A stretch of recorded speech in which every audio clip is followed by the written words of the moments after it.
Yeah, so today we have Joey Braspenning. We will have a talk, and then as usual, the last 10, 20 minutes will be kind of open for the Q&A and a bit of discussion afterwards. And as usual, I think, if we're not with too many, you can either unmute yourself, ask a question, or just ask a question in the chat after the talk. And just remember that the talk is being recorded, so if you don't want your face popping up on the recording, then either turn your camera off or maybe opt for the chat if you want to ask a question. All right, so the last couple of talks we've had some talks about ecology, we've had talks about finance, and today we have a talk about physics. And as a physicist myself, of course, I'm very honored to host this talk today. And as I already mentioned, Joey Braspenning is our guest speaker. Joey is a PhD student with Professor Joop Schaaije at Leiden University and works on mixing layers in astrophysical hydrodynamical simulations. Joey studied astronomy and physics at Leiden, holds a master's in mathematical and theoretical physics from Oxford, and returned to Leiden for a master's in astronomy and data science. His research is focused on the interplay of hot and cold gas in the circumgalactic medium, how this fuels galaxies and leads to observable signatures. He aims to understand these processes through the use of hydrodynamical simulations, both on small scales and in large cosmological volumes. So, Joey, please take it away. Yeah, so I'll start sharing the screen. This should all work now.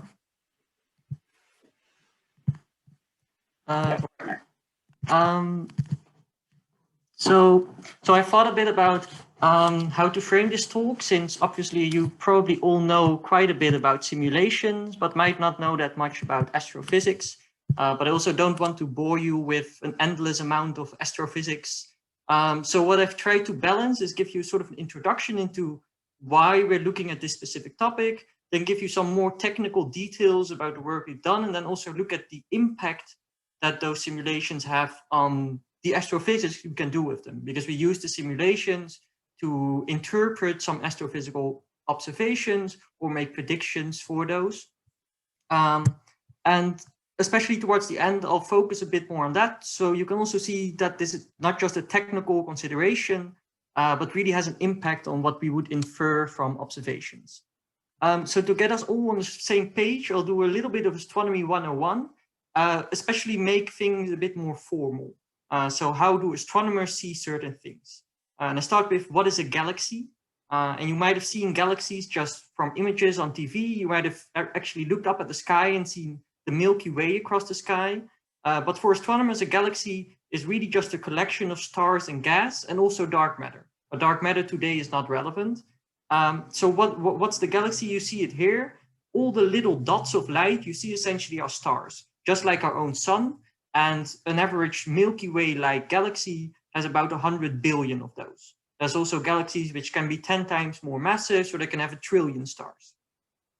And then on top of that, so we have a lot of gas, but we have a lot of stars, but in between the stars, there's a lot of gas and a lot of dust inside that gas. So that's also what you see in this image, these dark bands, and sort of the diffuse light, that's the gas and the dust. And the amount of gas and dust in galaxies is equal or even larger than stars.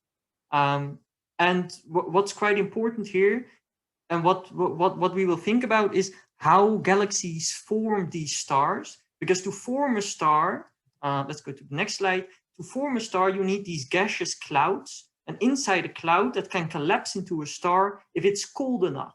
So a star itself is very hot, but to form it at the start, you need that gravity collapses the cloud. So you don't need a lot of thermal energy to counteract the gravitational pull. So you need a cold cloud which can collapse under the pull of gravity. And this happens in these gaseous clouds.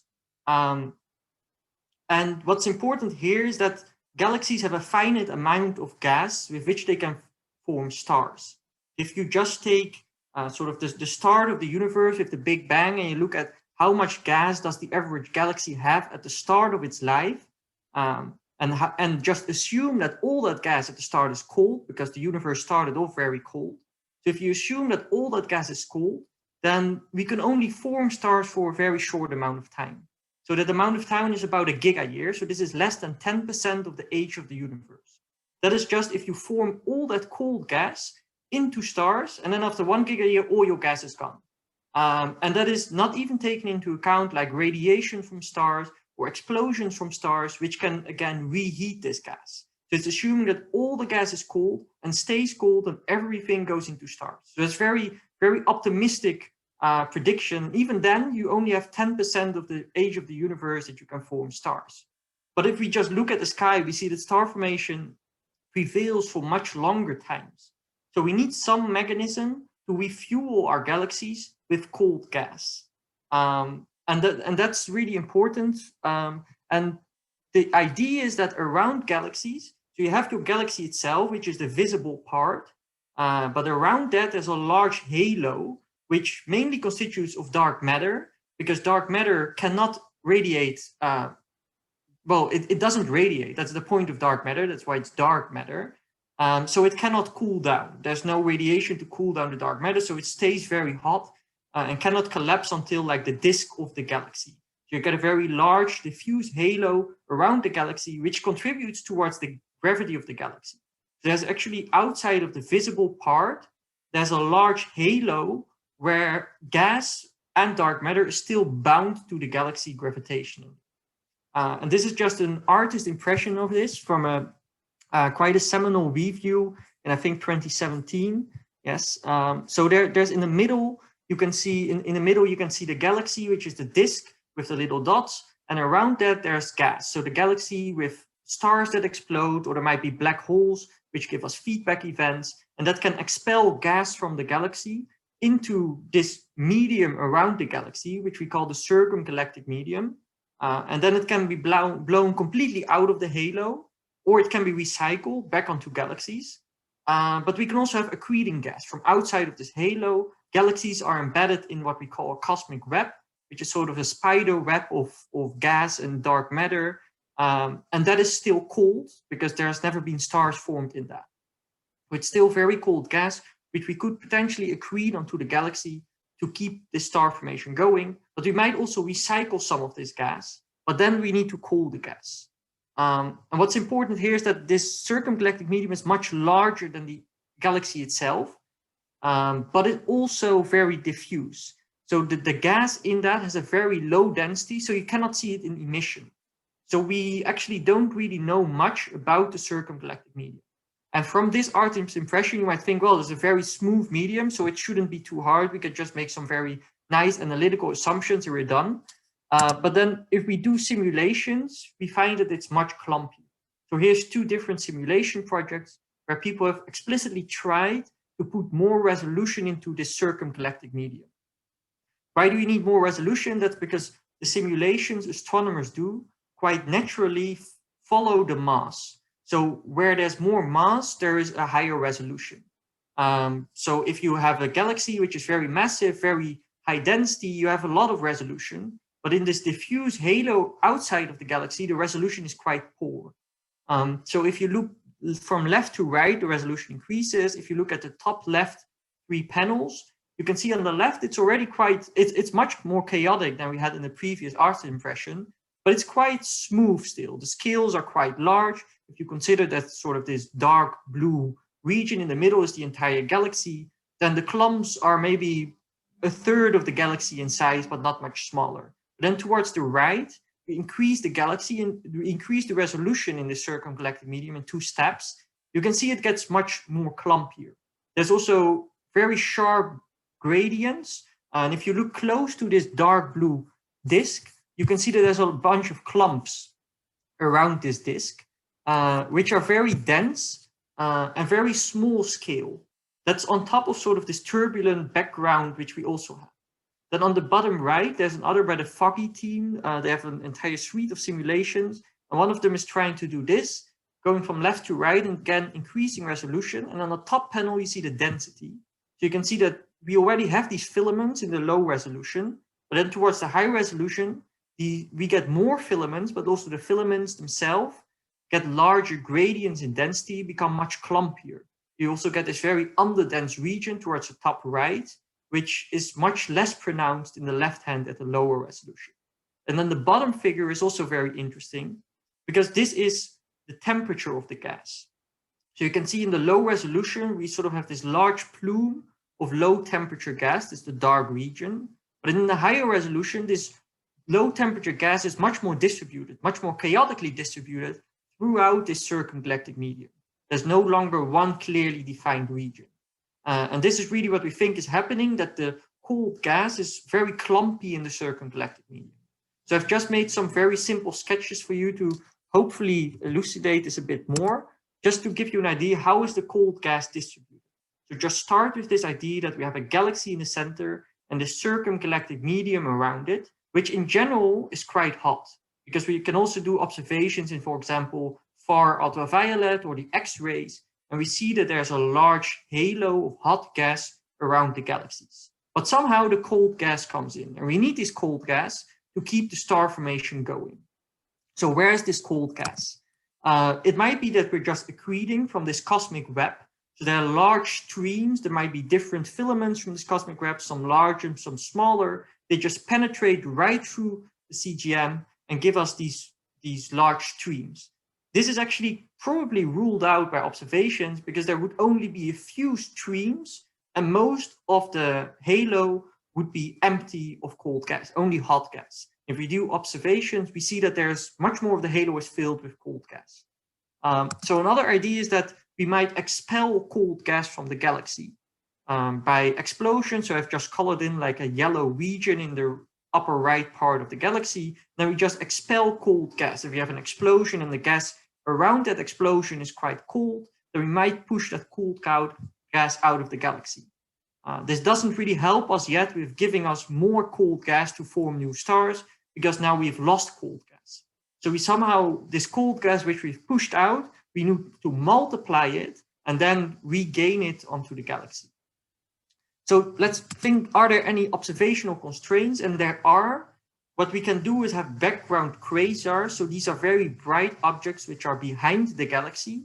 So they're further away. And we can look in the spectra of these quasars and we can look at signatures of absorption lines. And we find absorption lines of both intermediate temperature and cold gas ions in these galaxies with quite high covering fractions. And covering fractions means essentially how many places in the galaxy, how much of the projected area of this galaxy is covered by this cold gas.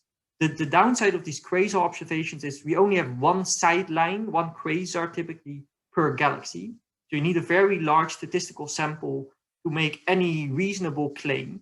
But these samples are growing nowadays and we do have quite high covering fractions.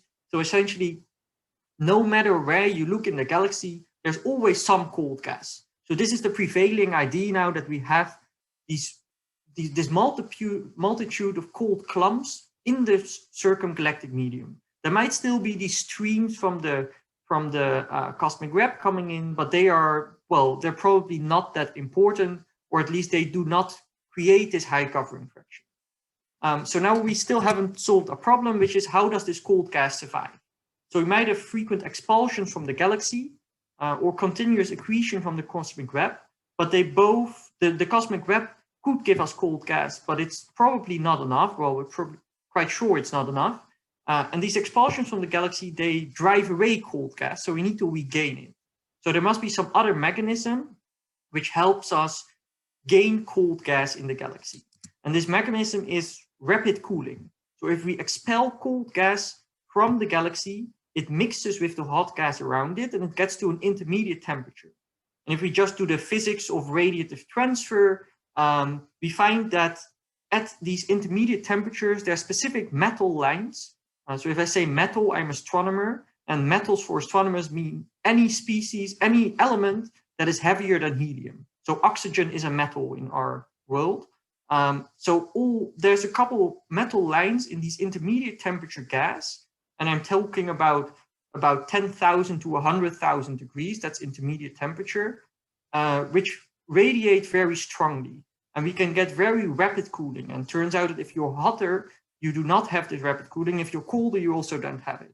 So there's this intermediate regime where if we can somehow mix a large amount of hot gas to be colder, then we can actually cool this gas down very efficiently, and then we might accrete it back onto the galaxy.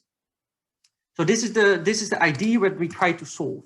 But I already showed that in large cosmological simulations, the resolution is just not sufficient to do this. So we need a simple model to do this. This is essentially the spherical chicken in a vacuum. But now we have a cold blob or a cloud in a hot wind.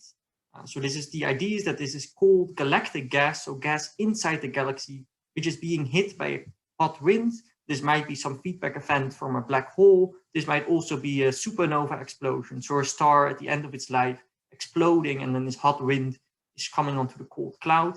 And the very relevant idea is here also that this cold cloud has a much higher density than the surrounding wind.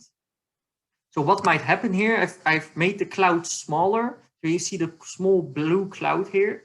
And this is a cloud-wind interaction. It's also called a blob test. So if you're in the hydrodynamical literature, you call this a blob test. And if you design a new hydrosolver, you test your hydrosolver by doing this test, but there's no analytical solution. So we do not know what the truth is. So essentially, the passing bar for publishing your hydrodynamical solver is to get a very nice filament where you can make an image of, and you can put it in your paper. And so we expect it to form filaments. And this is what can happen is that we have shear forces which destroy this blob. But if we are now adding some physics, which is the physics of cooling, then we can actually grow, because we can get very rapid cooling in this mixed gas, where this blob is initially ripped apart, mixes with the surrounding hot gas, and we get a lot of intermediate temperature gas, which can cool down very efficiently, and we can gain cold gas.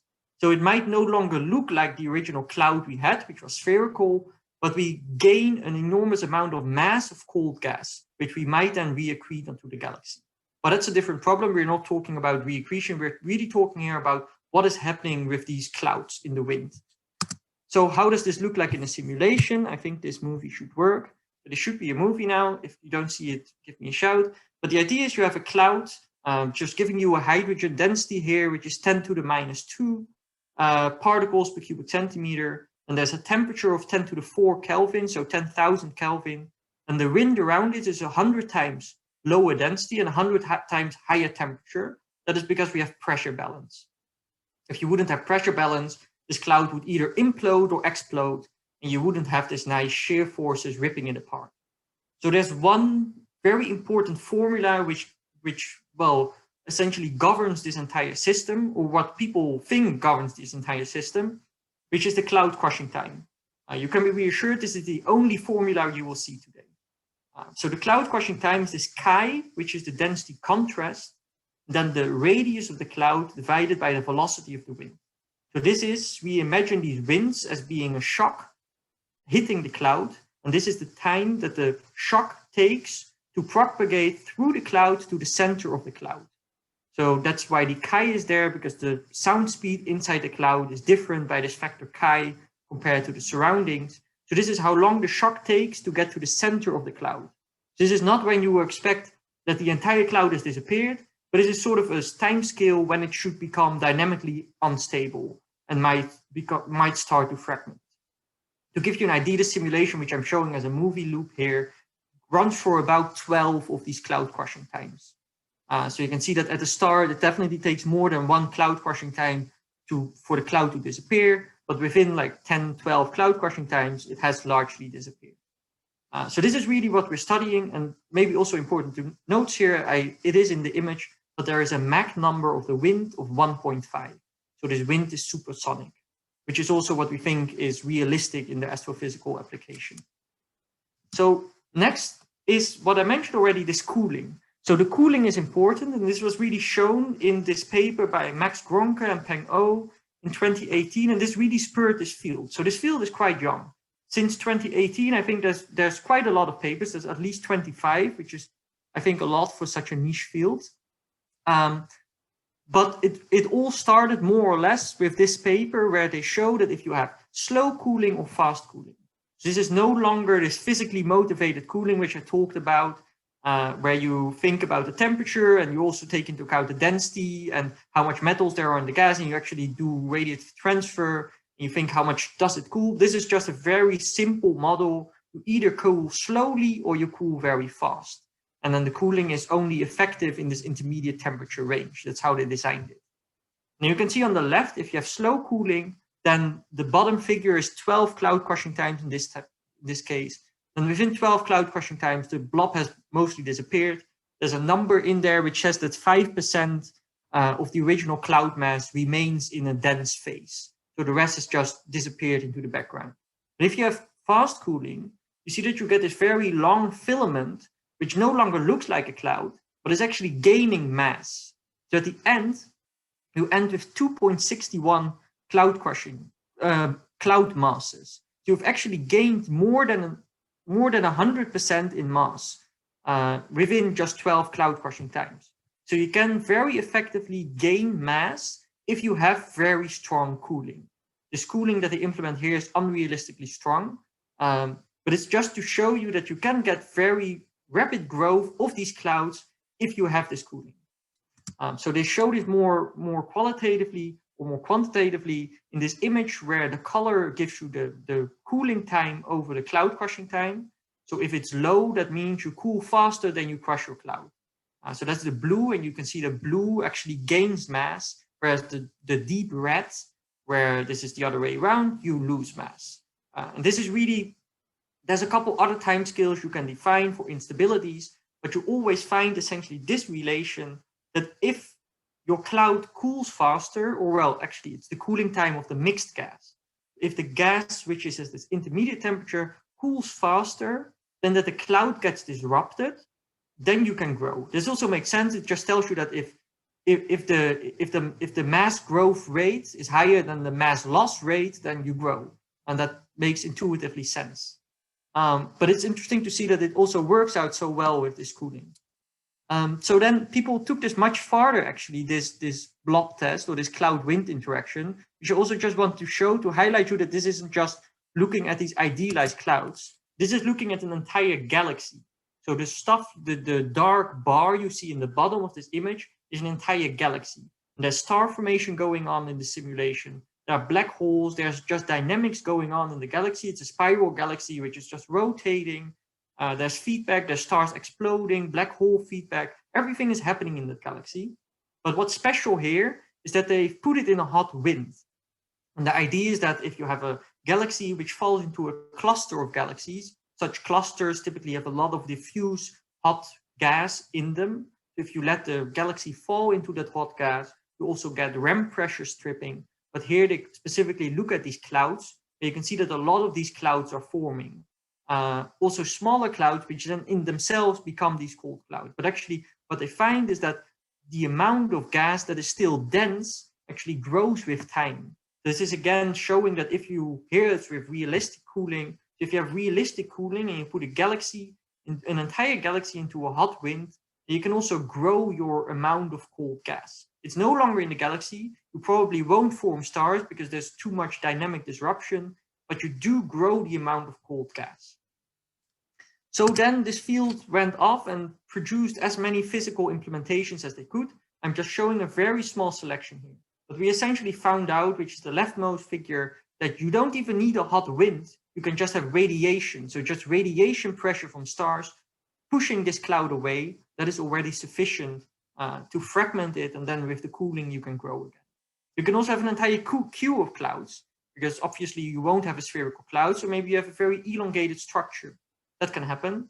What turns out is magnetic fields are quite important. And you can have just normal magnetic fields. You can have turbulent magnetic fields.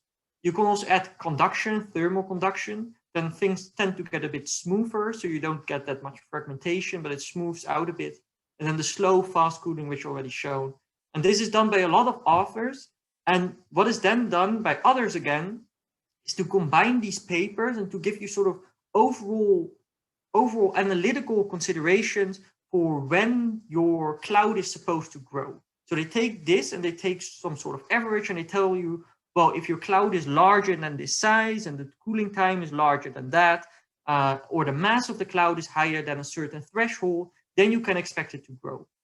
But what is important to note here, and what I'll talk about for the rest of the talk really, is that all these physical modules are typically implemented in different hydrodynamical schemes.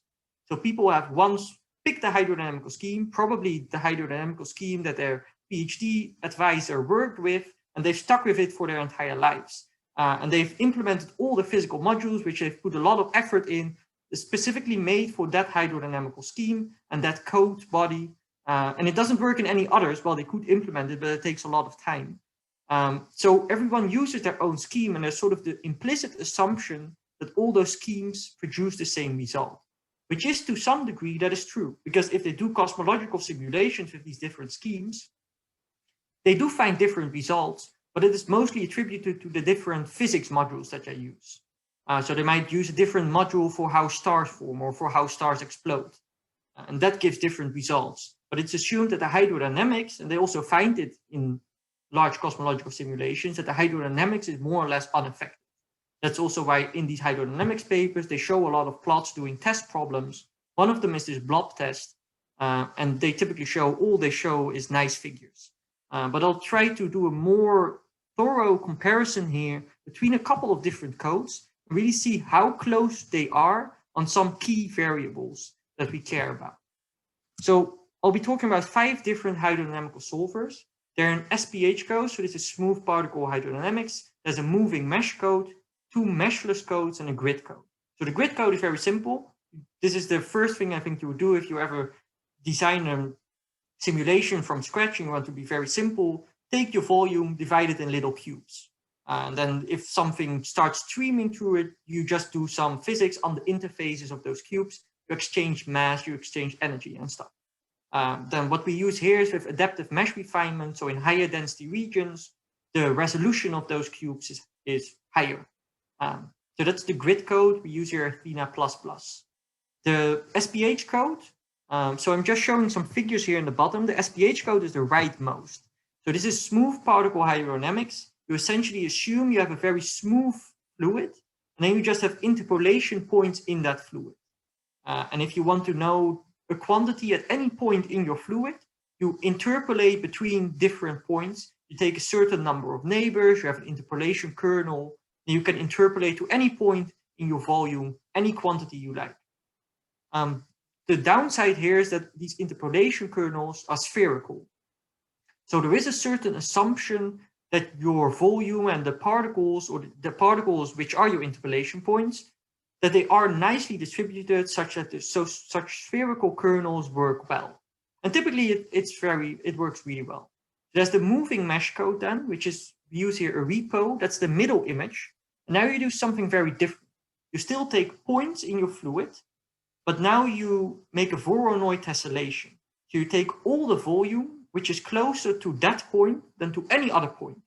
So you essentially, you take all your nearest neighbors, you draw lines to your nearest neighbors, and you cut the line in half, and your half, that's what's part of your volume. You do it with all your nearest neighbors, you get a Voronoi tessellation. So that's the middle part. You get very sharp edges, just like in a grid code, but now the edges are sort of deformed to match the local structure of your density. And what's more is that this mesh moves along. So the centers of those particles, so the centers of the cell, those particles, they move with the bulk flow. So if there's local dispersion in your flow or local rotation, that still exchanges through the interfaces of those cells, but you get much less because the bulk flow is captured in those particles. Then the meshless codes try to do exactly the same, but now they put an interpolation kernel on top of that Voronoi type. So you no longer have sharp edges, but you have these fuzzy edges, which you see on the left-hand side. So now if you're exactly on the edge, then 50% of the volume on that edge is assumed to belong to one particle and 50% to the other particle. So there's no longer a sharp edge. And you can do that in 2 flavors. You can conserve mass in each cell, or you can conserve the volume in each cell during a time step in which you solve the equations. It gives you slightly different results. So now that I've spent a lot of time talking about that, let's just see what these codes do. So you can see that quite some different things happen. You can see, to start with, the second panel, which is the SpH code, so the smooth particle hydrodynamics, this cloud doesn't really seem to be disrupted.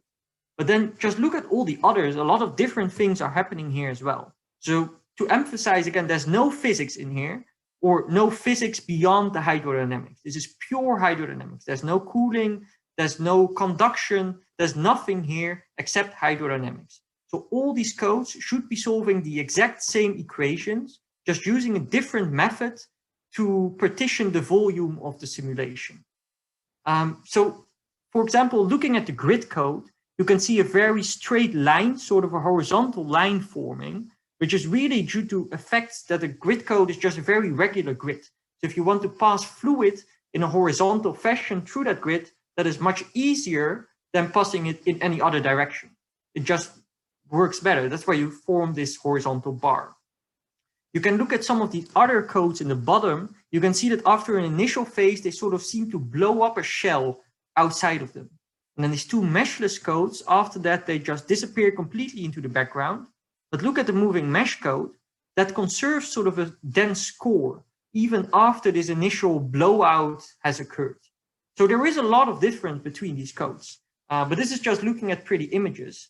And the question is, can we also measure this? And we can, obviously. So this is looking at two quantities, which we typically study looking at these cloud-wind interactions, which is the dense mass on the left-hand side. And on the left-hand side, or the right-hand side, the left-hand side is the mass at intermediate temperatures. So first focus on the dense mass, so that's the right figure. This is how much mass is still at above a certain density threshold that we can still call it the cloud as a function of time. You can see the SpH is very different, but also the other codes are quite significantly different because our horizontal scale is logarithmic. So there's more than a factor of 2 difference between some of these codes. Also looking at the intermediate temperatures, if you ignore the SpH for a moment again, then the peak heights are different, but also there's quite some offset between those peaks. Again, if you consider that this is a logarithmic scale. So I want to focus first on that difference before going to the SpH, what we're seeing here. So if you look at the green line now, this is the grid code, and it mixes more than twice as fast compared with, for example, the moving mesh code or the meshless finite mass code. The peak height is slightly less, but it mostly just mixes much faster. So the peak of intermediate temperatures is earlier, but also the blob disappears quicker. So you can see it's more or less constant for some time on the right-hand figure, and then it drops very sharply, and it does so more quickly than any of the other codes.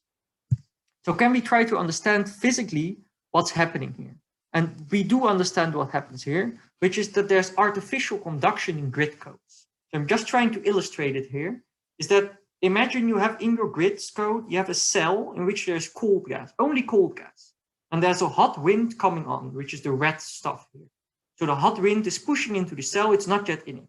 And in the next time step, what will have happened is that this hot wind will have pushed the cold gas out by a bit. So the hot wind will have moved into the cell, but the cold gas is still in there. The majority of the volume of the cell is still the cold gas. But the code doesn't know this. Your cell is the smallest resolution element in this code. So what the code will do, it doesn't see this clear distinction. It doesn't know that there's 2 phases of gas in here. So what it will do is that it mixes this to the resolution scale. So it will take whatever cold gas you still have in that cell, it will take whatever hot gas has flown into it, it will take their densities, their temperatures, will just average it out essentially. What you get is a cell at an intermediate temperature, but also at an intermediate density. So the density of your cloud in this case disappears quicker just by this artificial mixing, but also the temperature mixes faster. So that's why we see the intermediate temperatures appearing quicker than in the other codes. So you can also see this, that it's also resolution dependent. So here I'm just showing 2 of these clouds at different resolutions. So the top is a lower resolution, and just at very close time steps. So at the first, nothing has happened yet. And at the second, the wind has started to push this cloud. And you can see that in the top figure, the wind has pushed this cloud, part of this cloud at least, into the cells which are behind it. So you can now see this orange part behind the cloud, the orange part there, which wasn't originally part of the cloud, but is now an intermediate temperature gas, also intermediate densities. And you can see the higher resolution, this effect is much less. There are obviously more cells. So there's more cells at this intermediate resolution. But if you look at the area or the volume that has this intermediate temperature, intermediate density, that is much lower. So it tells you that for these grid codes, at a high resolution, the effect should be smaller, but it's still there.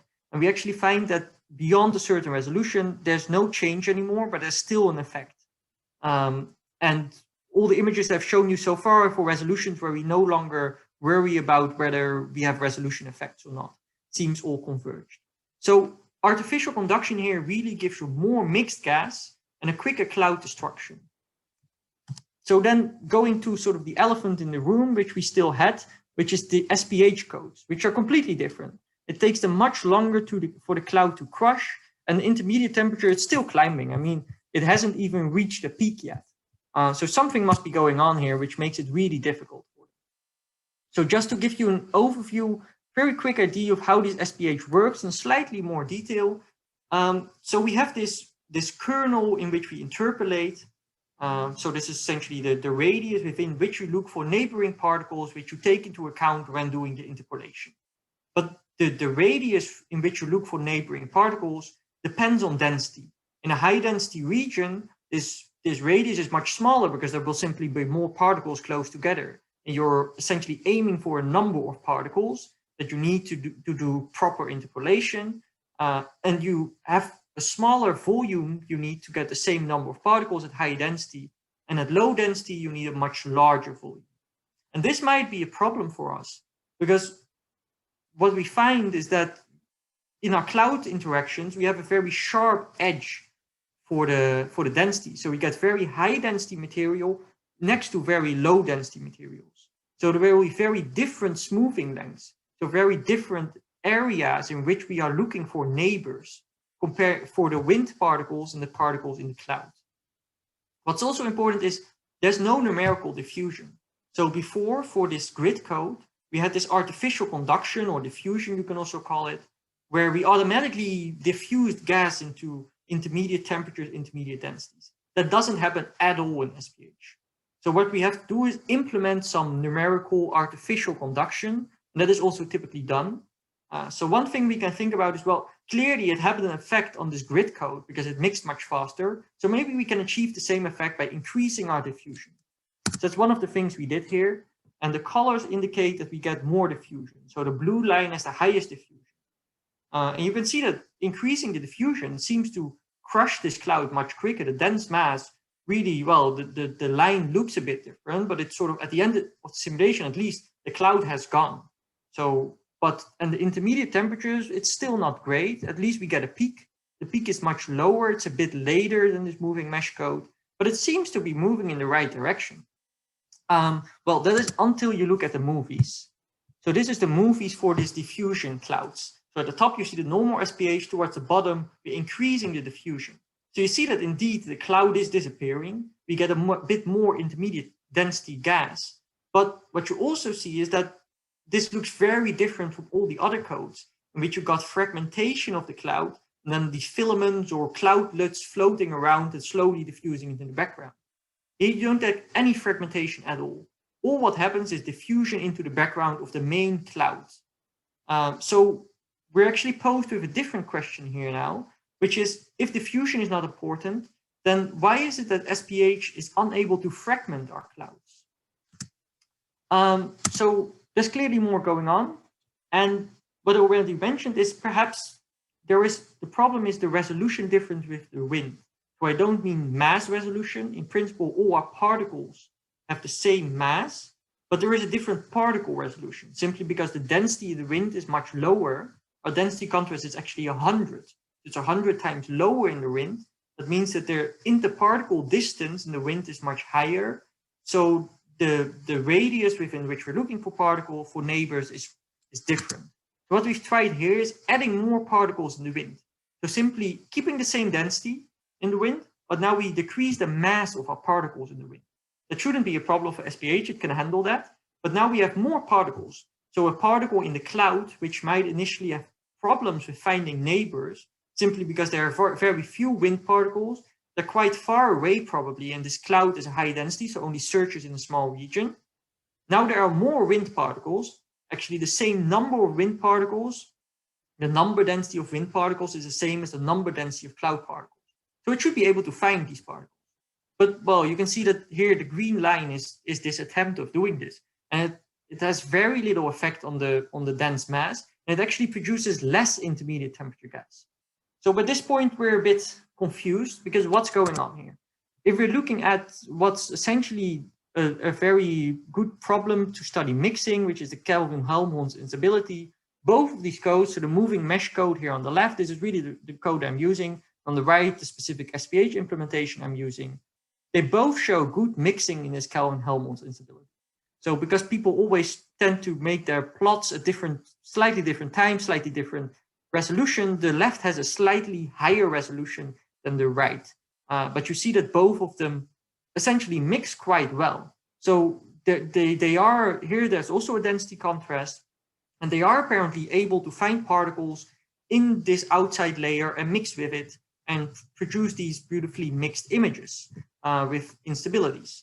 But an important point here is that everyone who does this in their papers always has very low density contrast. So typically a density contrast of 2 or 8 and not 100. And that's also true for the cloud test they do. Typically with a density contrast of about 2, 8, or at most 10. But 10 is actually quite rare already. So they have very low density contrast, which is what we tried next. We thought, well, let's see if that works. And actually it does work. So now we have a density contrast of 10. You can see in the upper left the dense mass. So it's still a slightly different trajectory, but at the same moment in time, we have lost all our mass. If you look at the intermediate temperatures, there's also a slightly different trajectory. But again, you see the peaks actually match very well with the moving mesh code. And the height is also quite similar, not just the location, but also the height of the peaks. So it seems going to lower density contrast resolves this difference. So on the right, you see a comparison of some of these codes, the normal SpH. Now we've also tried increasing the resolution of our wind particles. And you see that here it does have effect. It has very little effect between the black and the green line in the statistics here. And if you look at it qualitatively, you can see that having more particles in the wind, you get nicer tails, which are more fragmented. So it seems that there is sort of this problem here going on, that SpH particles have a lot of trouble finding neighbors with which they mix properly at high density contrast. So giving you some intermediate conclusions here, no time, you cannot yet walk away, which is that we can understand observed differences between the codes. That's that grid codes overmix, which is why they peak earlier, they lose their mass quicker. SpH has trouble with high density contrast. One of the directions we're now looking at, giving a more quantitative number on the SpH, what density contrast can you still resolve, is looking at putting gradients in. So here I've put in a Gaussian gradient, so just make the blob Gaussian. Doesn't really help yet, but it's slightly better. If you look at the SpH code, which is the one on top. It's slightly better, especially in the early stages. You seem to form some tails, but then it goes off again. So what we're looking at now is creating different gradient profiles, and not just a Gaussian blob, but just with a constant gradient as well, and finding whether there's some point, depending maybe also on the interparticle spacing and on these kernel sizes, whether there's some point where we can really define this is where it still works and that is where it breaks down. So that is still ongoing work. But what I promised you is that's also looking not just at the technicalities, but looking at what this means for observation. Because what people use these simulations for is not just to make pretty images, but also to inform observational astronomers. And observational astronomers typically take whatever a simulation person says as the ground truth. So if we give them a number, they will use that number and try to find that number in their observations to a very large degree. And what they can measure is the covering fraction, which I already mentioned before. This is how much area around the galaxy has this cold gas. And they can also observe certain absorption lines, ions. So I'll look at those two things now in the next few minutes. First is the covering fractions. So this is now we're looking again at these clouds, but at different angles. So now we're looking at the front projection, not the side of the box, but the front. This is a projection of the front of the cloud. You can see these clouds. Well, just ignore the SpH, which is in the upper left corner, because we already knew that there are some problems there. But the other codes, there's very clear differences here as well. Some of them produce at later times, especially, much more of this intermediate temperature gas around them. I didn't mention that yet, but the projections you see here are just of intermediate temperature gas. So we're projecting here, where is the intermediate temperature gas? You can see that some of them have at late times much more of the intermediate temperature gas than others. Some of them disappear very quickly. Also, the structures are very different. Some of them are much more smoothed out, others much clumpier. So that is just comparing here two timestamps. So the left is very early on, the right is what later. So the middle right figure here, that is the grid code actually. So here you can see some of the spurious features which you typically have in grid codes, which is very clear symmetries which are due to the grid. That's what you're seeing here, and that leads to a very quick dispersal of the clouds of this grid. And the covering fraction at late times on the right side, you see that it's just a blank screen. There's no covering fraction anymore. All the intermediate temperature gas has disappeared. But if you're looking at these other codes, there are also clear differences. They're actually diagonally opposite to each other. So the upper right and the middle left, those are two meshless variants, but there's meshless finite volume on the upper right, and the middle left is meshless finite mass. So they were very different, very similar before when we just looked at the mass evolution or how much intermediate temperature gas there is, but how that intermediate temperature gas is distributed, that turns out to be very different. So in the finite mass case, it's clumped into a few very smooth large-scale regions, where in the finite volume it's much more spread out. On the lower left is the moving mesh code. You can also see much more small clumps. So now we can just measure this. How much is the covering fraction of these codes? That's what I'm showing you here. Here I've reverted to the names of the codes. So the Phoenix is the SbS, which is the blue line. We already knew that doesn't do much. Then there's Athena, which is the grid code. That's the red line. You can see it peaks earlier, but also the time it takes is much shorter. So there's a much shorter lived covering fraction, which is also lower. And then looking at the others, there's still large differences. So all these codes, which looked very similar before, and we were mostly worried about the SbS code, which we still are, but now you can see that all the other codes are actually, if you're going to look at observational quantities, they're very different as well. So how does this tie into an observation anyone might do? Well, observers might find a certain covering fraction in their observations, and they might look, well, what does this covering fraction imply for how often an event has to take place? So you can imagine that every time a supernova explosion happens, we're driving out some of this cold gas, and these interactions happen, which I describe here. So if you believe in the grid code, so the red line here, you would think that to get a certain covering fraction, you don't only need more of these explosions because you need to up this line. So you need twice as many explosions to get to the same covering fraction, but also they're much shorter lived. So observers can only see one point in time. So observers will actually need 4 times more explosions or events happening in this grid code compared to this meshless finite volume code in green, for example. So there's really large differences with implications and observations for what these codes produce. And also increasingly with large cosmological simulations, where you cannot resolve these things, but they might use certain models based, essentially analytical models, based on what we find in these small scale idealized simulations, and they implement it in their large cosmological simulations. But you find that depending on which code you choose here, the results are very, very different. So just looking at the ions here, so there's an ion I've chosen which traces cold gas. So this is essentially what's still in the cloud. And then there's an ion which traces intermediate temperature gas. So that's oxygen 6, so 5 times ionized oxygen. On the left is magnesium 2, once ionized magnesium. For a couple of different codes, there's not the grid code in here because we're having troubles with that.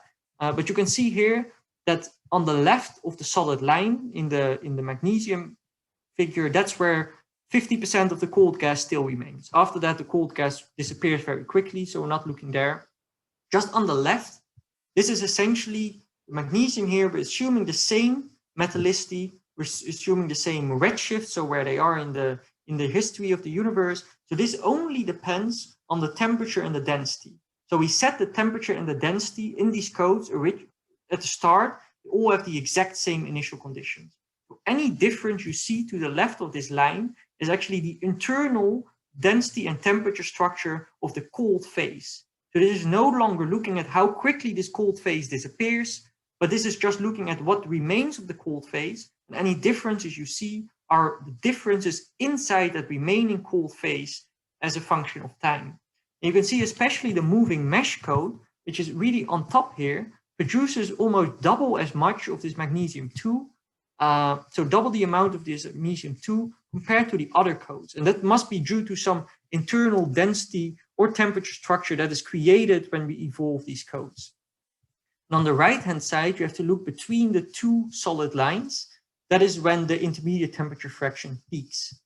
And here you can see that they're actually quite closely aligned, but depending where more or less you are in time, there's different scalings here, different gradients, and there's also some peaks and some bumps here. There are still quite some differences, and if you're really doing specific observations, then you would be concerned about the amount of difference you see.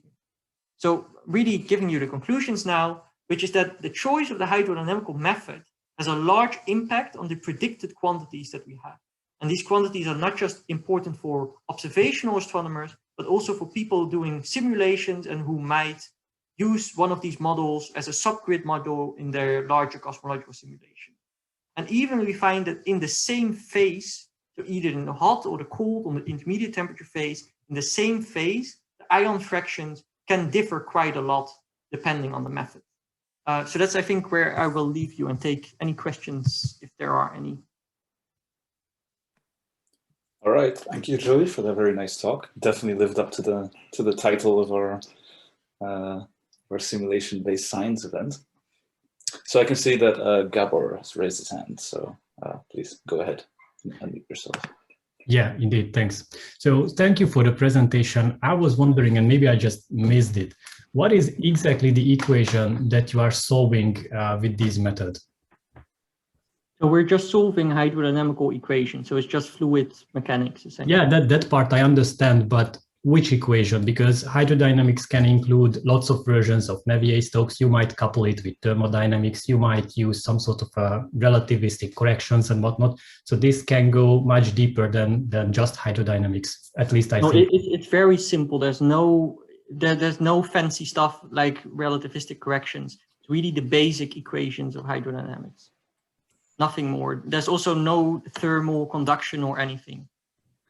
In that case, it seems quite interesting to me that you showed various codes. And I mean, if we are just talking about Navier-Stokes, we already have a quite high fidelity of how to solve that in various regimes. And I understand that because you are talking about really large distances and huge velocities and masses, it's already interesting that why wouldn't you need relativistic corrections, but even then you must be in some sort of a super turbulent regime of the equation, I would assume.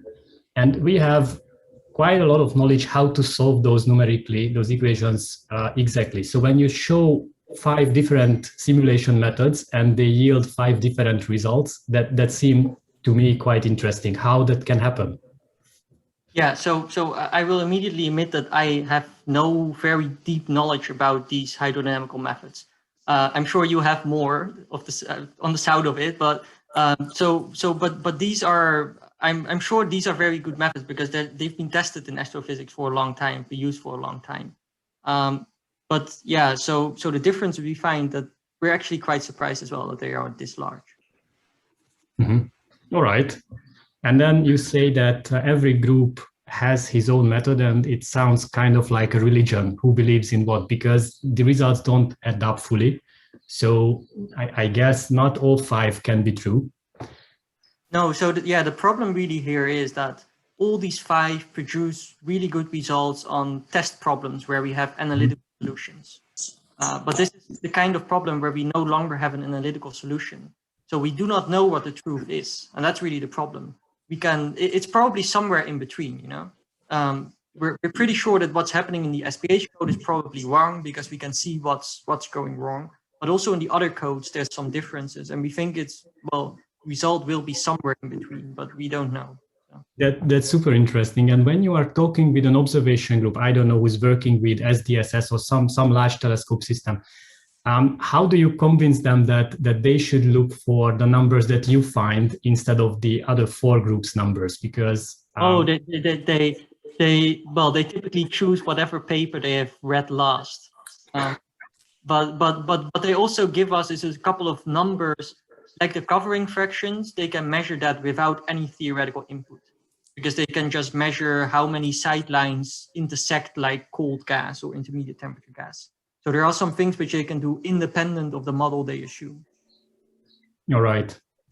Okay, then, well, just a small remark that throughout the talk you showed quite a few problems like tracking sharp boundaries of density differences, or at the very beginning you showed that if you increase the resolution, then you start to see additional structures. I'm a bit surprised because of those, since many of these seem to me like numerical resolution issues that are very well known from different parts of numerical science. And if it's really turbulent, then I think it's not a big surprise that if you increase resolution, then you will get more and more structure because you will see more of these vortices happening there. So that is definitely not a surprise. But what we're looking at with resolution, so when I say that our resolution is converged, it's really like the overall evolution. Does the overall evolution change if we increase the resolution? So surely if we increase the resolution, we will see more small scale structure. I mean, that's what happens if you increase the resolution. But what we're looking at is that small scale structure doesn't completely change the outcome. We're really looking at like these quantities which are showed, like the dense mass as a function of time, or the intermediate temperature, and there's a couple of others which we just look at. Are those graphs essentially the same if you increase the resolution? All right, I see. Thanks a lot. No problem. So let me continue Gabor's discussion, because, you know, so that was also the first thing that crossed my mind. Are you solving the same equations with these 4 or 5 methods? And, you know, of course, we know SbS, and I also know that proving that you actually solve Navier-Stokes equations with SbA is not trivial, and it depends on the details. You also have these follow-up codes like dissipative particle dynamics, where you can actually play with these things. But to what extent we actually fully agree that you're solving Navier-Stokes in some highly turbulent regime, I don't know. Well, for instance, one interesting example is that you said, hey, you know, these codes seem to completely diverge DPD against the rest, and the rest is also not really agreeing with each other. And you're trying to solve the same physics, right? And I believe we just have one version of physics, so there is something going on, and I agree with you. But, you know, so you for instance say that, okay, SbS doesn't have numerical diffusion. I would say, okay, that's good news, that's wonderful. But now you add some artifact in order to make the code agree with other codes that for sure will also have all kinds of numerical artifacts. And you talked about those at length. So I'm not sure if I fully understand the question you try to answer. Are you want to bring all these codes within a factor of 2 by adding artifacts, or no, do you want to solve physics? Of course, I know you want to solve physics. I'm over exaggerating. No worries here. No. So I should maybe clarify how we got to this point that we're doing this. So this is essentially, we started by also trying to add like our own physics module, having like non-equilibrium chemistry. That's what we tried to add at some point. But then we started comparing, doing that in different codes, seeing is there a difference? And then of course, I realized that, and how you got to that point. I think these kinds of community efforts are extremely important, and this is a kind of self-clenching nature of a community. If you don't do it, you know, if you want to have a very critical remark from an outsider, I'm looking at the community in a big crisis, because, you know, even their basic numerical codes are not agreeing with each other, and then you build on top of that all kinds of stuff. Well, you want to solve that crisis. That's good. I think that's a very good program. But then again, indeed. Maybe also to mention then that I am not really looking to solve the crisis. I'm more highlighting it, and I think that there's other people who have more knowledge about the hydrodynamical codes. That's fair enough. And of course, we realize that you are studying physics in pretty extreme conditions with huge density gradients and differences and all that, and that renders the whole thing in an extreme turbulent regime, which you know, solving turbulence numerically is an unsolved problem as far as I know. I mean, there are many issues at stake. But for instance, doing turbulent flows with DPD, with SpH, you know, I thought the word smooth really means that you're basically putting lots of diffusion and lots of dissipation already at pretty high length scales, way before that would happen in turbulent flow. So that basically makes perfect sense, right? That's just looking at the physics of SpH.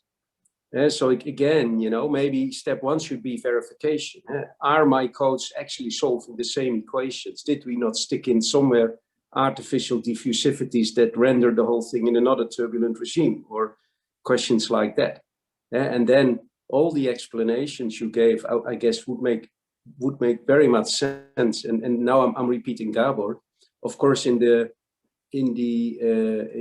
computational fluid dynamics community, there is an enormous amount of expertise in terms of solving the Navier-Stokes equations numerically.